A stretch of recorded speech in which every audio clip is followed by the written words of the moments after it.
In the winter of 2012, in the small town of Newton, Connecticut, a man named Adam Lanza committed a terrible crime. That crime being the shooting of 20 small children and their teachers at the Sandy Hook Elementary School. When the police searched his house, they found he was a fan of violent video games, and the media was quick to jump on this as the reason behind his shootings. But by listening to me, you'll quickly see that this is really a deception of the media versus how the world really is. Violent video games can actually have a positive effect, and the connection to violence is much less pronounced than it may initially seem. I'm going to show you how I'm going to unmask the myth of the violent video games causing real-world violence. As well, I'm going to talk to you about some of the positive effects of these kinds of action-oriented video games. As well, I'm going to explain how the banning of these kinds of video games really acts to threaten the First Amendment. So, my first point, violent video games and the connection to real-world violence is really a myth of the media.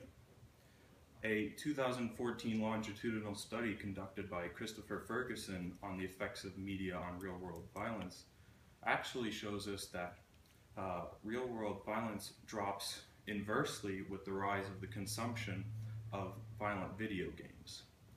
When you think about this, it really makes a lot of sense, because if people are acting out these violent impulses within the games, then they're going to be less inclined to act on them in real life. It's true that some video games have been shown to cause aggressive behaviors in some people, but this isn't comparable to someone actually committing violent acts. Now onto some of the benefits of video games.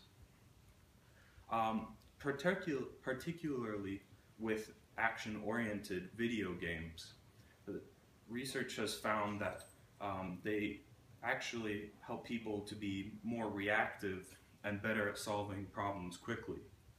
A study talked about in Nick Fleming's BBC article shows that when researchers were looking for the ability to solve problems quickly, people who played video games at least 4 times a week for at least an hour a day had much improved physical capabilities than those who didn't.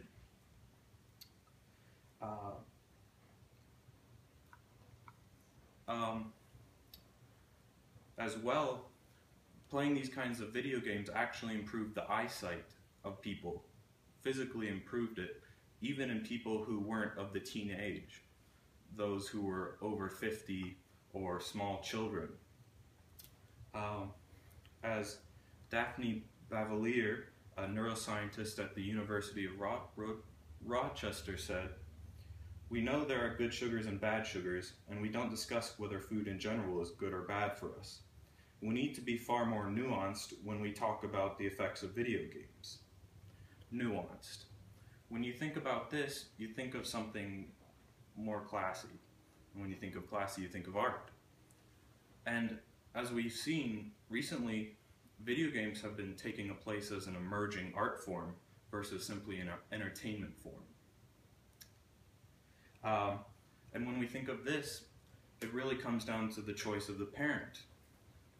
If a parent wouldn't simply ban their child from looking at a painting for having naughty images, why would they ban completely a child from looking at an image or looking at a video game that has violent images when you think of it as art? Really, this is about choice. And by banning video games such as these, you're taking away choice from the children, and you're taking them away from the parents. As Robin Cawthorn of the United States District Court said, "The presence of increased viewer control and interactivity does not remove these games from the release of the First Amendment."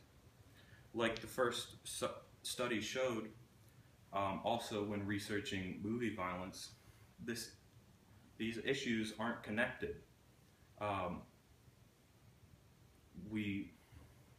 it's really an error of not looking at all of the factors. So, in conclusion, my speech has shown you how the idea of video games causing real-world violence is a matter of opinion versus fact.